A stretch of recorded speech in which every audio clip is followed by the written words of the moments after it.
school setting from a teacher, but you don't have an actual language coach. So today I'm going to shed more light into my debt-free journey and really go into unpack what it is exactly I do to earn extra income.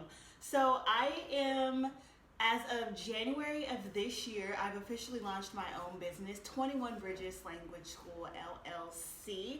I am a language coach. I coach people to become bilingual in Spanish. And so a lot of people have came to me in my program and told me, I've been studying Spanish for, this many years. I took it in high school, I took it in middle school, I studied it in college, but I'm still not fluent. So I wanted to make this video today to really dive in deep so that you all understand why is it that you're not still bilingual. The inspiration from this video came from my clients, but it also came from a little bit of research that I've been doing on my community, the African American community, and figuring out why aren't African Americans achieving bilingual rates just like other minority populations. And so there's a few things that go into that. So I'm going to share some data that I have from this African American Linguists Association. I think I'm saying that right. Go ahead and head to the description box if you want more information about where to find this study. But they did a study and they found that African Americans aren't bilingual because they don't feel encouraged by their non-African American teachers. So they really looked in and dive deep into Spanish as a second language, because Spanish is a commonly spoken language here in the United States of America. And what they found was that their non-Black teachers are not being encouraging. Their non-Black teachers are making them feel as though they can't learn the language. Their school counselors are telling them not to take Spanish past a certain year. The problem that I have with that is that it kind of sets us up to believe these untrue narratives that Black people can't learn difficult things, or that also on the other end, Spanish is a difficult language to learn. And so it really sets the framework for that individual.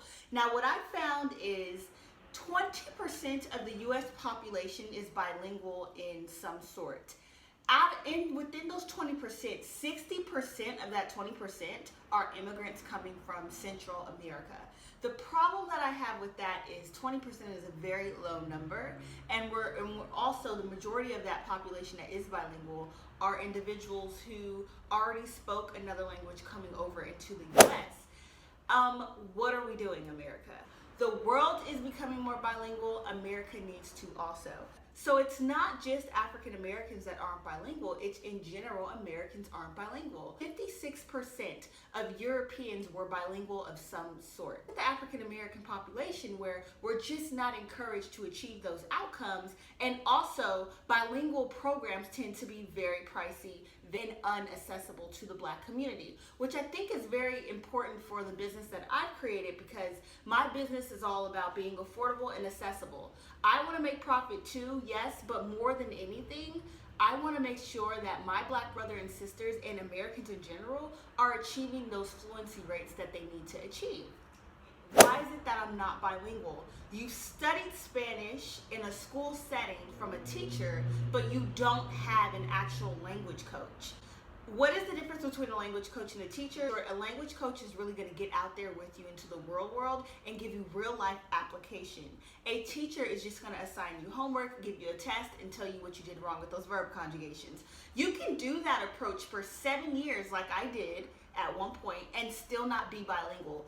Or you can put yourself into a language program that gives you an opportunity to apply exactly what you learned in a very, very invigorating environment, which is what I provide for my students. I think this is reason number 3 why you're still not bilingual, is because you don't have language goals. Where's your language journal?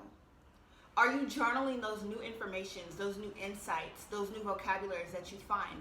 Are you reviewing them at night? Are you studying this notebook an hour a day, every day? Are you learning this language in an environment where you're applying the skills that you learn, or are you just learning from a book?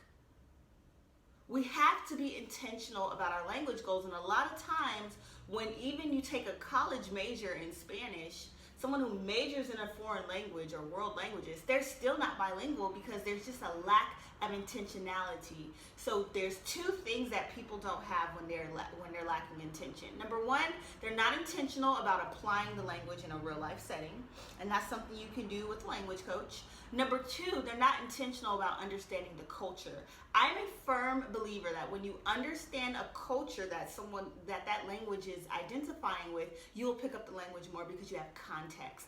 A lot of us are learning languages and we don't have context, which is why I do a very good job, I think, at just providing context to my students especially who are Black, as to why there is a connection between the African diaspora and learning Spanish, which is the fourth reason why a lot of African Americans say they're not able to become bilingual, is because there's zero connection to the African diaspora. African Americans are smart enough to know that the Atlantic slave trade affected many different regions of the world. And because that is so, I think we have a subconscious expectation to see a little bit of ourselves in these language programs, and a lot of times we don't. A lot of times our teachers are native speakers, but our teachers don't connect to the African Americans in their classroom. Not all teachers, but certainly some. There's very little connection given to the African diaspora, and it makes it very challenging for African Americans to learn Spanish. A few of you may be watching this video and you may be wondering, well, Andrea, that's great, but I'm not African American. Why can't I learn? For the reasons I've mentioned. Number one, you're not intentional. And this goes for Black people as well. But you're not intentional. You have not intentionally tried to apply that language skill to a real life scenario. You're learning how to conjugate a verb, but then you're not using those verbs in everyday sentence that you would need to communicate with someone. Number two, zero context about the culture. When have you been willing to immerse yourself into that culture? I'm not talking about traveling, because you can travel somewhere and still not immerse yourself, and I can go into that in another video. But when have you tried to read up on the history of those people who speak that language? Why do they speak that language? Why do they speak that language with that dialect? Who were they before the Spanish conquered them? Have you tried to get that type of perspective? I saw a quote on Instagram and it said, a person who learns a language and does not understand the culture is a bilingual fool. We have way too many people attempting to be bilingual fools and not enough people striding to understand cultural context. So we're really lacking that cultural humility that's going to give us that context we need to even be able to understand another language. Learning another language is not just understanding the foreign language, it's understanding the culture, and a lot of people lack that. The third reason why you're not bilingual is because you're only studying verbs and you're not studying anything else.